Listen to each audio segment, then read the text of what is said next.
In this video, we're going to be building a really simple 6-foot picnic table. Now, not all picnic tables are created equal, and we have some things in our picnic table design that I think will make for a more useful picnic table long term. One of the things you'll find if you look around at old picnic tables is often the seat is sagging and as well as the top as well. So there are some design considerations that we some budget cuts, because we had a specific budget that we had to meet for these picnic tables. And so one of those is the top is not going to be as deep as we would typically have for a picnic table. So we're going to go 4 boards wide, which works out to be 23 inches. So these are going to be our tabletop supports. So they're 23 inches long, and we're going to do a 15-degree miter on 2 of them. On the other one, we're going to do a 15 or 30-degree bevel. And we'll explain that when we get a little farther along as far as the actual construction process. Now, these are 35 inches long, and these will get a 30-degree parallel angle. So one end will be 30, and then the far end will also be 30, but those angles will be parallel. Whereas on our 15-degree miters, they will be opposite of one another. So they'll go this way on this one, and then come back kind of like a V shape on each end of the board. These here are 49.5. These are our seat supports. They're going to get the 15-degree opposite miter as well on both ends. This is our 60-inch seat supports. We need 2 of those. That will keep our seat from ever sagging. It will not sag with these boards in place. And those are 60 inches. They don't have any miters or anything to them. And then this is just a cutoff that we are going to need to add one 30-degree miter to, and this is going to be our cross bracing support.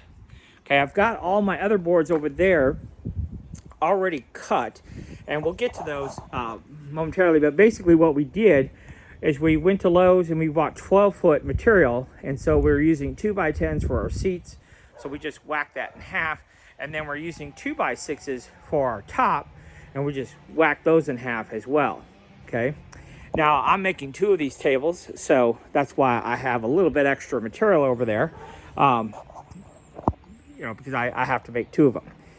All right, so what I'm going to do now is I'm going to go ahead and add all my angle cuts to all these pieces and bevels and all that stuff that I need to do, and then we'll take a look at laying out the end frames to put our 2 end frames together and exactly how this table goes together. Okay, let's take a quick look at what we did. 35-inch boards. We added that 30-degree bevel to both ends. You can see how they're parallel to one another. I'm sorry. Then here are their 23-inch pieces, 15-degree miter. They're opposite way. And then this was a 30-degree bevel that we did on this 23-inch piece. And then the long ones, 49.5, we did that same 15-degree miter. Our 60 inches we didn't touch. And then this is a cutoff. So off an 8-footer, these are 49.5. This is your cutoff from that 49.5 8-footer. And we just we're not cutting this to length. We're gonna fit this to the table when we get that far. But you can see we added a 30-degree angle on just the one end. Okay, so now the next step then is to go ahead and set up our legs and our table supports and our seat supports in kind of this traditional picnic table A-frame style. So we're going to clear our workspace here and then talk to you about putting this together, exactly how it all goes together. All right, so there is what we have to build. Pretty straightforward. And so what I did in the plans is, so this board, the edge of this board is going to line up right at that point, at that 15-degree point, and it's going to be flush on top. And so I put in 1 screw, just kind of hold it in place. Same thing here, the edge of this board flush right with that corner, flush on top, and then 1 screw just to hold it in place, 2.5-inch screw. And then down here, we're going to measure in on our horizontal seat board. Now remember, these are 49.5. We're going to measure from that point in to 9.25, and then on your leg, we're going to measure from the tip of our leg up 19 inches and X marks the spot. So you see those two connect. And of course we do the same thing. Come in 9 1/4 and then come up from that corner up 19 inches and we line those up. Now they may not line up exact. Let's see here. Mine don't line up absolutely exact, but pretty close. And that's close enough. So what we're gonna do is make 2 of those. And what I like to do is I like to put 2 screws in from this side, and I'll come back in and put 2 screws in from the opposite side. You know, that's just me. So that's what I do. 2.5 inch screws.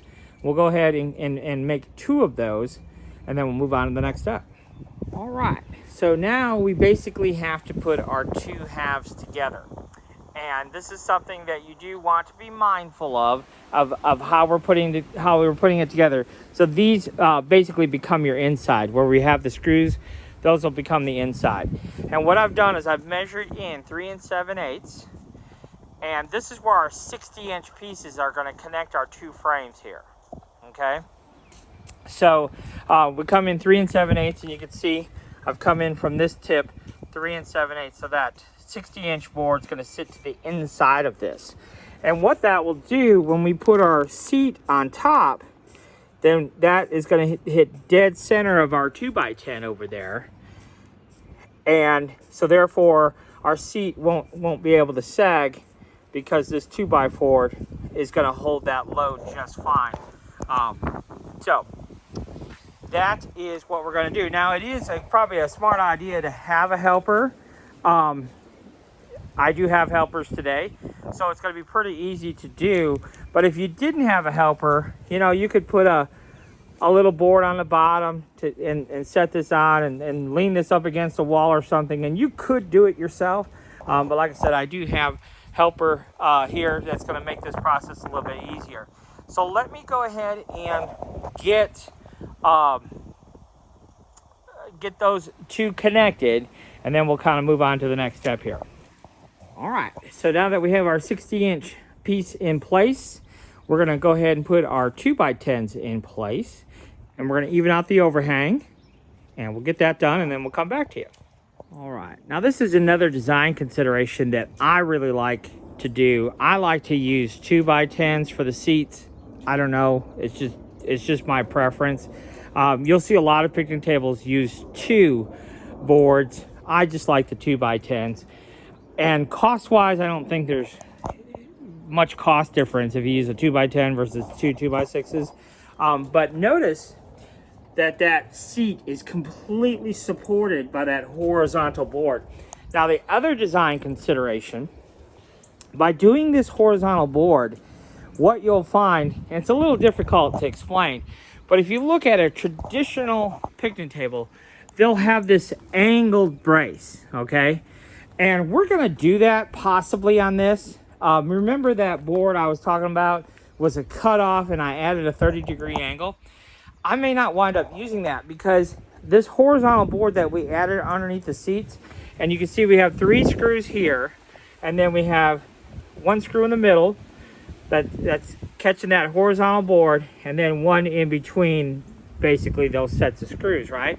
And so what you're going to find is your side-to-side shear, the side-to-side shear, because you have that horizontal board and it's all screwed into place on both sides, there's really no way to have the side-to-side shear. So this corner brace that you see traditionally on picnic tables is probably not even necessary. Especially when we get our top boards put into place. I mean, I'm going to test it out, but I really don't think that angle brace is going to be necessary at all. And that will save us a little bit of money, because that'll save us a whole 2x4. And of course, the fitting those angles is going to be time consuming. The rest of it is not really that time consuming. And it's not extremely time consuming, but it's an extra step that I don't think is going to be necessary. But we're going to find out here momentarily. So I'm going to go ahead and put our top pieces on. Now, the overhang worked out to be 4.5 inches. Okay. So what I usually do is I just throw the board on there, measure this side, measure the other side, subtract the 2 and divide by 2, and that's my overhang. Now, I'm sure that was totally confusing. But let's just say this was 3, and the other side was 5. That's a difference of 2. So then I would know I would have to say, okay, I got to nudge this over 1, and the offset would be 4. Hopefully that makes some sense. But pretty simple stuff. So what we're going to do is we're going to put our top boards on, but we're going to put the outside boards on first. We're going to line it up flush to this edge, 4.5 inch overhang. We've already figured that out. And then put our 2 outside boards in, and then we'll fit the 2 middle boards evenly spaced. Okay? So let me go ahead and do that, and then we'll do some testing on that shear side to side. But I can already tell you, there is no give, and you know, when I'm pushing on this, there's no give in between there. So I'm pretty happy with it. Very, very sturdy. So let me go ahead and get the top boards on, and we'll go from there. Okay, so I've got my 2 outside ones in place. We're gonna just space our center ones in there, and there you go. Okay, so and then what I'm gonna do on this, I like to just trim my ends up. So I'll probably just come in a 1/2 inch and just give a nice trim on both sides. That way, if their boards are off just a touch, it'll be a nice straight. And these ends are sawmilled cut, so they're a bit rough anyhow. So just take a 1/2 inch off and just make them look a little bit nicer. Okay, so we'll go ahead and get those mounted, and then we'll take a look at our next step here. All right, so now you can really see how that horizontal board really does support our seat. But what we're going to do is we're going to put in that one piece of 23-inch material that we cut.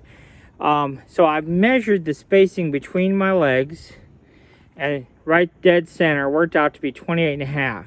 So we're going to put that 23-inch board, and then we're going to connect all of those boards. And really, if you have the extra material, I'd like to have one more in between that. And I think that would really help with the tabletop not sagging. Individual boards might sag if you didn't have these supports, but by putting them all together, you really reduce the risk of it sagging. Absolutely. So if we were to put in our angled supports, then that would definitely, because these are all connected, and then we have that angle support, that would help support our tabletop as well. So there's definitely some advantages to doing it. Because I have the material, while I don't think it's really necessary, I think I am going to go ahead and put in those angle supports. So I'll show you how we do that, but I need to get my 23-inch piece in the middle. I'll do that real quick, and then we'll move on. So here are those angled support pieces. Now that end is the 30-degree angle, and I've got it hanging over my table. So I took a long board, go ahead and put it right there at that 30 degrees. And then because I have it overhanging here, so I had it out here, okay? And then I was able to come on the back side and scribe a line where the tabletop was. So I'm gonna go ahead and position this, but I'm gonna position it so I'm right there on that 30 degree, but right there on that board. And then the other one is gonna go on the other side. And so we've got this board holding all four of these boards together. Then this board is definitely gonna help support our tabletop as well. So what we're gonna do is we're gonna put in two 3.5-inch screws here from the outside. We'll put a couple 2.5-inch screws here. Might use a 3.5-inch screw a little farther back. And then on the top, I'll go ahead and drive at least one 3.5-inch screw for a little extra support there. And so this will help with the left to right shear, even though I don't think it's technically necessary, but it'll also support our top a little bit better by having that board in place. Couple of dollars, might as well, we've taken it this far, right? So let me go ahead and get that done, and then we'll take a look at the finished product. All right, so there is your finished product. We went ahead and did go ahead and put in those angled boards. Only took a few minutes, and yeah, I think it'll help support the top and will definitely help with the shear left to right, make for a sturdier table. But if you buy one of those store-bought tables, that's a good idea to put in that seat support board underneath like we did here, and that will help definitely support your seat.